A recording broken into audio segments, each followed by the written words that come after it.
Assalamu alaykum. Bizning Grand Auto dükkanımızda kız atçaslarına özellikle adam dükkanının atçaslarına bakarsın sarıştırıp keseceğiz bağlı. Cem Jitki 508 dolar. Aslında son vurup göremiz. Bugünkü kurs 13.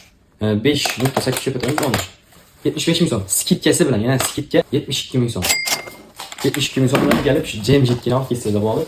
Kendisi Şvakka Jitki skitkesi bilen 29 milyon. İkisi switcherlerimiz boş firmasından boşun orijinali Spark skitkesi bilen 106 milyon. Son switch alalım. 79 milyon. Skitkesi bilen 76 milyon bu. Set switch'imiz 140 milyon. Skitkesi bilen 134 milyon bilen bu switch programımız TH firmasından. Yani 103 milyon çıkartmış skitkesi bilen 98 milyon. Matris Euro switch progrası 52 milyon bağlı. Skitkesi bilen 50 milyon gelip alt kesede bulalım. Son 06 73 milyon.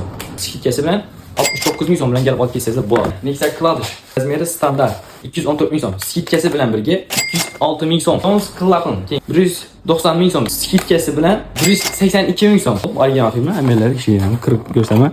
Yine hemmesi orijinal. Hadi. Avtolan ayıp hemen. Roll 199 milyon bilen Roll'unu 4 litreliğine gelip alt kesede bulalım. 171 milyon.